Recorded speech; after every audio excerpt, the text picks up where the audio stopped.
तो मैं मुख्तसर करते हुए कोशिश करूंगा कि इसके ऊपर मेरी किसी स्टेट के खिलाफ कोई बगावत नहीं है, मैं किसी लॉबी का हिस्सा नहीं हूं, मैं इकबाल का साइलेंट टाइगर हूं, मैं इमरान खान का सपोर्टर हूं, मैं इमरान खान को अपना आइडियल समझता हूं, लेकिन मैंने उसके कब्र में नहीं जाना।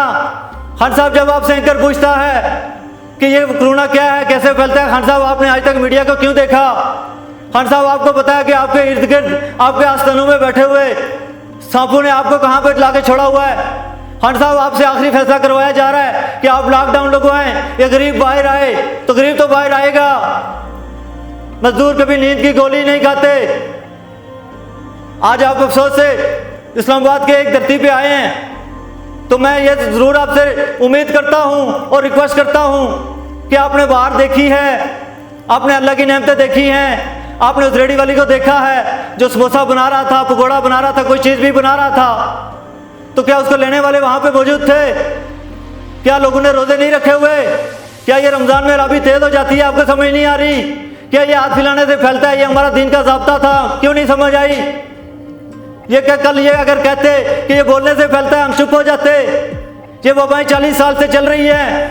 अब मैं बात उस तरफ लेके जा रहा हूँ रूहानियत में। एक अकाबी रूह जो 2020 में बेदार होनी थी, शायद वो बेदार हो चुकी है, तो वो आपको पैगाम दे रही है इकबाल का कि खान साहब आपने स्टेट ऑफ मदीना बनानी है तो आपको इस न्यू वर्ल्ड ऑर्डर को कंडेम करना होगा, आपने लोगों को अवेयरनेस देनी होगी, आपको सोशल मीडिया पे आना होगा, आपको हर घर की खबरगिरी करनी होगी। वक्त के साथ जो सहूलत है सोशल मीडिया, हर घर की खबर खान साहब आपको दे सकता है। अगर आप एक ऐसा सिस्टम बना लें तो मैं पहले बात कर चुका हूँ, रेफरेंडम करवा सकता हूँ। खान साहब आप सोशल मीडिया पे बहुत पॉपुलर हुए हैं, सोशल मीडिया पे अल्लाह ने आपको बहुत इज्जत दी है, सोशल मीडिया पे आपके साइलेंट टाइगर कंफ्यूज हैं, अभी तक कॉन्शियस हैं। एक तरफ आप बात करते हैं नबी, हमारे आखिरी नबी ज़ुमा हज़रत मोहम्मद सल्लल्लाहु अलैहि वसल्लम की दूसरी फलाई रियासत की, तो आपको ये चीज़ समझनी चाहिए कि ये कोरोना तो तभी आया था जब आप स्टेट ऑफ मदीना की बात करके आए थे। क्या आपने तवक्को कैसे कर ली कि क्या आपको वो बनाने देंगे? ये कैसे हो सकता है? मुझे अफसोस होता है आपने ऐसे ऐसी तंजीम बना ली है, लेकिन वो कहाँ काम कर रही हैं? गरीब को कुछ नहीं मिल रहा, आज मेरिट पे कुछ भी नहीं हो रहा। जब से आप आए हैं हर चीज़ अपनी जगह छोड़ चुकी हुई है। आपका अलमिया ये आपने महंगाई पे कंट्रोल करना था। ये बात मैं 12 नवंबर 2019 की उस वीडियो में लिख चुका हूँ, बता चुका हूँ। खान साहब स्टेट ऑफ मदीना के लवाजबात में सबसे पहले गरीब को आटा देना था। यहाँ पे जब मंदिर की बात होती थी मैंने लिखा था यहाँ जंदर होने थे, ये इस्लाम के नाम पर बना था, ये इस्लामाबाद है। इसके अंदर जब मैं ये बाहर देखता हूँ, मैं 1.5 साल इस्लामाबाद की सड़कों पर घूमता रहा हूँ दोस्तों, मैंने काफ़ी चीज़ें रियलाइज़ की हैं। मैं एक जर्नलिस्ट, अल्लाह की तरफ से मैं लिखता रहता हूँ, मैंने लिखा है। मेरी आपसे यही रिक्वेस्ट है, सोशल मीडिया पे रमज़ान पॉइंट आज मुजरा जब शेयर होता है तो उस पर पाबंदी नहीं लगती। आज टिकटॉक पे जब बेहयाई होती है अफसोस तो उस पर पाबंदी नहीं लगती। जब सोशल मीडिया पे एक इंसान मुल्क को बचाने की बात कर रहा है, मुल्क से इस फितरे को बेनकाब करने की बात कर रहा है, रूहानियत में आके 40 साल से जो न्यू वर्ल्ड ऑर्डर चल रहे हैं उनको जन्म वसूल करने की बात कर रहा है कि ये वबाएं कब से अब नहीं चलेंगी। ये वबाएं अब पूरी दुनिया पे हक चलेगा, पाकिस्तान की बात चलेगी। पाकिस्तान को फजीलत का मतलब ये नहीं है कि यहाँ पे एस्टेब्लिशमेंट आ जाएगी, मुल्क बाउंड हो जाएगा, नहीं। ये सदारत वो है कि जिसके अंदर 5 मुल्क हैं, जिसकी सदारत पाकिस्तान के पास है, वो सालड मुल्क हैं जिनके अंदर मुसलमानों की अक्सरियत है, अक्सरियत में मुसलमान हैं, ये समझ लें 90% मुसलमान हैं। तो सोशल मीडिया का दोस्तों अल्लाह ने एक राज दिया हुआ है, इकबाल के एक सोटी है, वो फलसफा है जो लेके आज हम ये क्लैरिटी कर सकते हैं कि ये वबा किसकी है। तो जिस दिन हमें ये क्लैरिटी हो गई कि ये वबा किसकी है तो हमें ये भी समझ आ जाएगी कि हम सही चल रहे हैं या गलत चल रहे हैं। तो इसके लिए मेरा साथ दीजिए, इसको शेयर कीजिए। उम्मीद कर रहा हूँ सहर होने तक आप सो जाएं इसको शेयर करके, ओढ़ने बिछोने तक। सोशल मीडिया के लोगों, मैं थोड़ी सी इमोशनल वीडियो इसलिए बना रहा हूँ कि शायद मेरी बातें किसी के दिल में उतर जाएं, शायद लोगों को समझ आ जाए कि ये किसी फिरके की बात नहीं कर रहा, ये किसी पार्टी की बात नहीं कर रहा, ये मुल्क की सालमियत की बात कर रहा है। मुल्क के अंदर एक लॉबी जो जिससे खान को जकड़ा हुआ है, जब से खान साहब काबिज हैं तो खान साहब को नहीं समझ आ रही।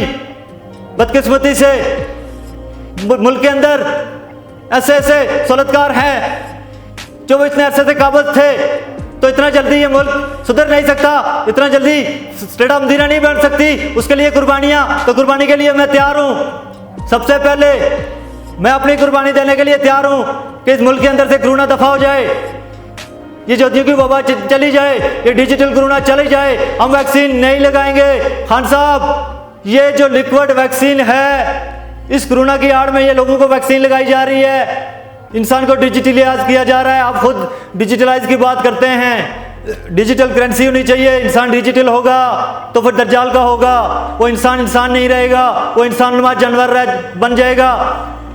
दज्जाल के फितने से बचिए, ये उसकी मुहिम पूरी दुनिया पे कामयाब जारी है अभी तक, और इसको अगर कंडेम कर सकता है तो वो ताकत पाकिस्तान के पास है। उसमें एक छोटी सी ताकत आपके सामने खड़ी है। सोशल मीडिया के लोगों, ये वबा अल्लाह की नहीं है।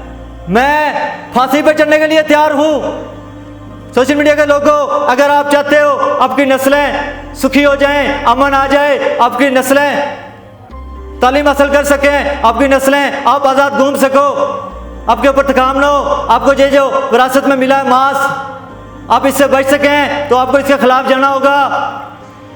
ये एक छोटी सी वीडियो आपके सामने शेयर कर रहा हूं और उम्मीद करता हूं कि इसके ऊपर आपके इख्तलाफात जरूर होंगे, लेकिन इख्तलाफात अपनी जगह पे, कमेंट्स नेगेटिव अपनी जगह पे। मुझे पता है मैं सच कह रहा हूँ, कोई और आके इस जगह पे खड़ा हो जाए, मैं लोगों को पागल लग रहा हूँ, लेकिन मैं एक रियलिटी बयान कर रहा हूँ, फलसफा इकबाल बयान कर रहा हूँ। कोरोना ये वबा अल्लाह की नहीं है, ये मैन मेड वायरस है, ये फैलता नहीं है। ये चीज़ मैं आज तक क्यों पीट रहा हूँ कि देखो कोरोना जाएगा, सारी बीमारियों की जड़ कोरोना।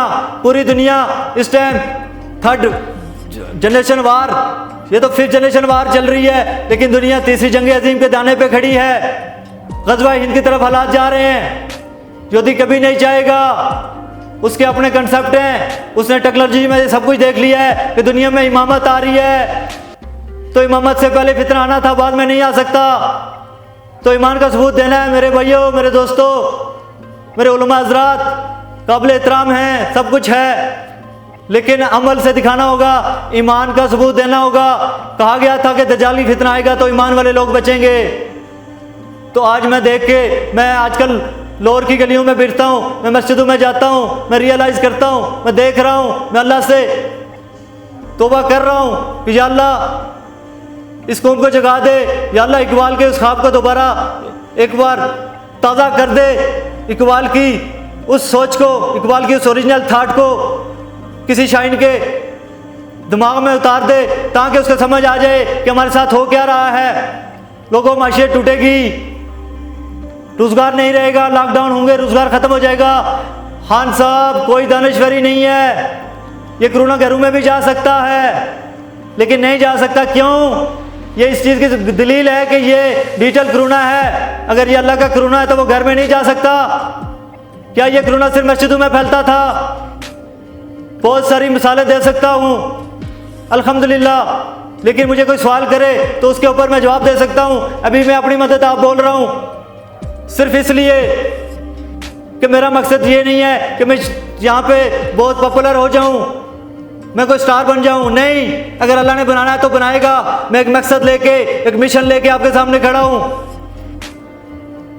मैं आज क्राइसिस, 3 साल से क्राइसिस के उरूज पे जी रहा हूँ। मुझसे ज़्यादा कोई नहीं जानता कि मजदूर के आहटे कान महसूस कर सकता है। कुछ भी नहीं तेरे पास पढ़ने के लिए। इकबाल ने कहा था, तू मजदूर के चेहरे के उन्वान पढ़ा कर, हो जाएगी तेरी मुश्किल आसान। पढ़ा कर, लिखने के लिए कुछ नहीं आता मेरी जान, पढ़ा कर। लारे तेरी रूह को तस्कीन मिलेगी, तू कुर्ब के लम्हात में कुरान पढ़ा कर।